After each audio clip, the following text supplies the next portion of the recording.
Hello everybody, welcome back to the channel.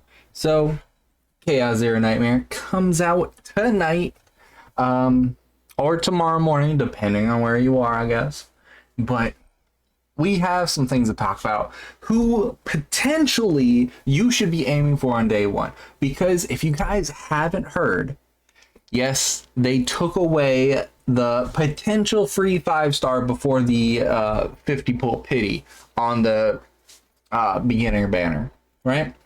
They took it away, so once you get the 5-star, any 5-star, whether it's in 110 pull or the last 10 pull, the banner just ends. All right, so you can't give me a free 5-star out of there anymore. So hopefully, if you guys are re-rolling, which if you are, it roughly takes about 15-ish minutes, 15 to 20, depending on how fast you are with everything.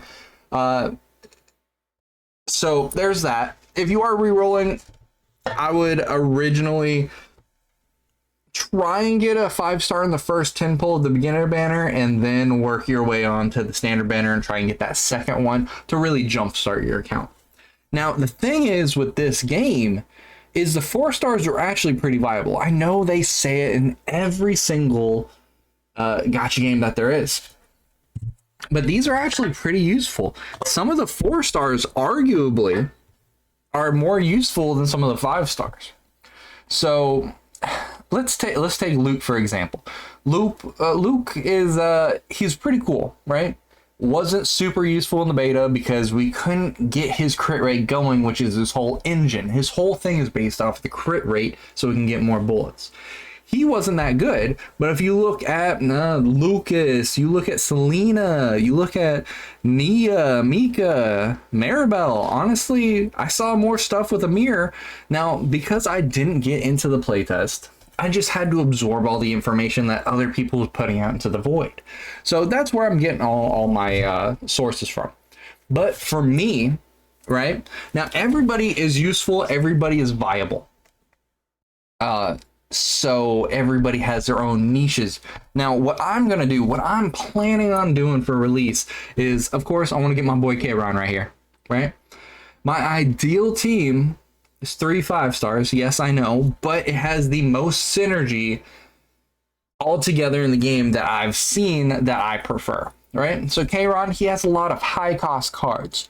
Goes majorly well with Kalipe, with the Celestial. So if you don't know, Celestial is a tag on the cards that if another card is played with 2 or more, that card gets the Celestial card gets played automatically. So with K-Ron's big attacks, you can automatically play Kalipe's moves. Awesome, fantastic. Another card mechanic with K-Ron is exhaust, right? And a person that goes extremely well with that, that's going to be my girl Orlea right here. She has exhaust cards almost every turn that count towards, at least in the beta. Got to keep in mind, everything is about the beta because we haven't had the full release yet, right? Everything that she exhausted worked directly with K-Ron. She also has a couple here and there high cost cards, depending on, you know, epiphanies and everything, that can also trigger Kalipe. So ideally, you want to try and get as many Celestial cards of hers and try and do all that as possible, and try and not use her cards so much, but more so bounce her cards off of either K-Ron or Orlea's cards, and then have Orlea's exhaust fund K-Ron. So you essentially have everything fueling him all together, and you can use all the AP for there. Now, that seems like a pretty expensive team, right? So a good, if you can get those two, preferably those two, Orlea is just kind of like icing on the cake, right? Another good character that goes well is going to be Mika. Not so much Nia. Nia's good for other teams, but Mika is I think everybody's going to get her. She's very good, very, the only one who can get you a lot of skill points. That'll help you play more of those big cost cards related to her. So that's going to be team 1 that I believe will get you really far in the game pretty easily with low investment. Now, another good team that I think is going to go pretty hard is uh, Ray, because I believe Ray buffs up single point cards. Ray and Ray, what's her name? Where's she at? Maylin. That's going to be a combo made in heaven. Ray, Maylin, and then anyone who, Mika, Nia.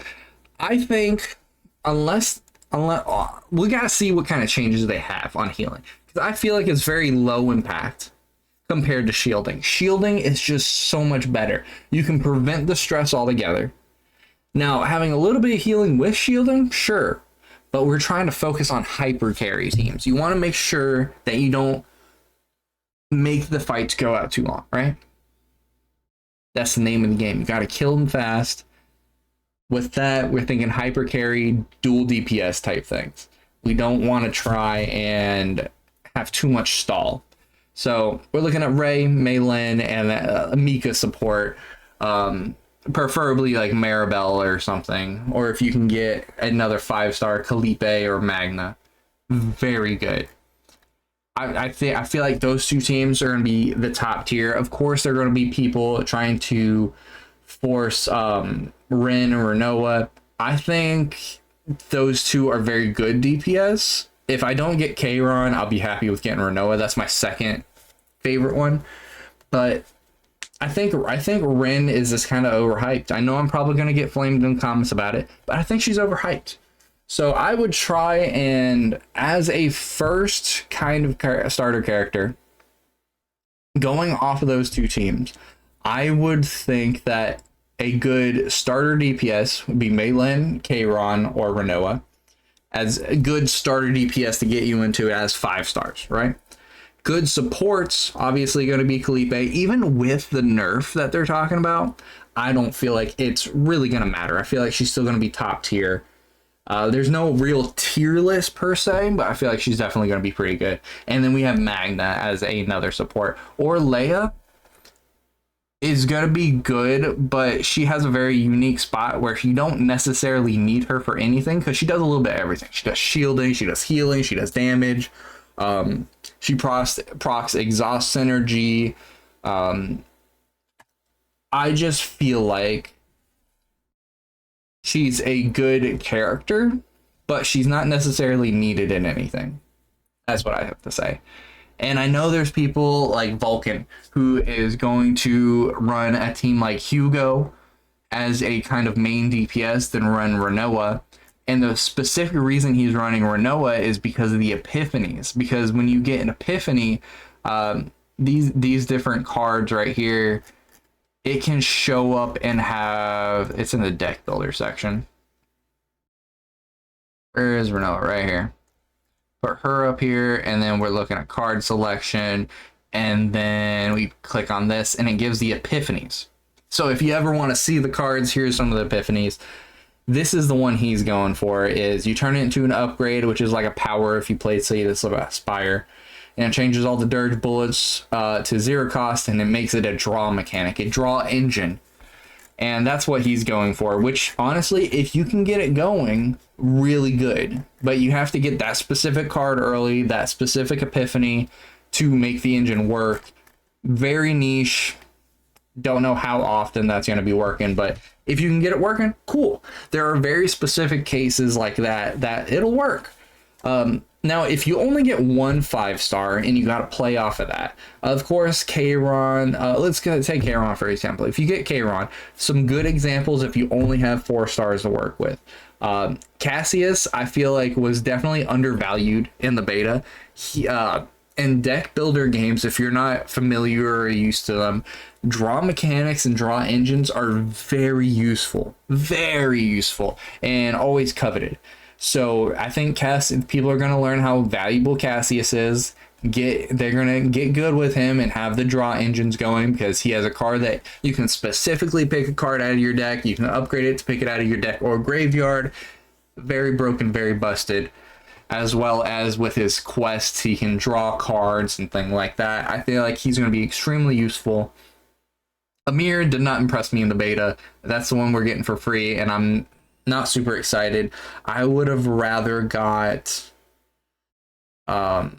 Cassius for free, or even Lucas, because Lucas is pretty all around. He is a good support with Mei Lin. Selena is a good support with Mei Lin. All of them do passion, weakness down, I believe. There's just a lot of good characters. And then we got Beryl, who's good with high cost characters. There's just so much to work with. I don't want you guys to sit here and be like, I need this one character or other I'm not going to do good. I believe that you could honestly have a team of full supports, and as long as you can out-sustain the enemy team, you can probably win. It's going to take a little bit, and they might ramp up a little too fast, but I feel like even the supports do pretty decent damage. So, you know, that's just a couple examples of what you can do, of what teams you would like to go for. So, you know, have a good one. Those are my 2 cents of me rambling and not knowing what I'm talking about, but y'all have a good one. And I hope y'all enjoy the game. I'm going to let you guys know about what I got and who I'm going for. I'm going to try and reroll a couple times just to kind of force getting K-Ron and hopefully either Kalipe or Alea. Hopefully those two, or Leia, like I said, not that great. In the grand scheme of things, it's just kind of nice to have. But hopefully K-Ron and Kalipe, and then I can steamroll the game. But, you know, have a good one, guys. Let me know what you guys are going for, and have a good one. Peace.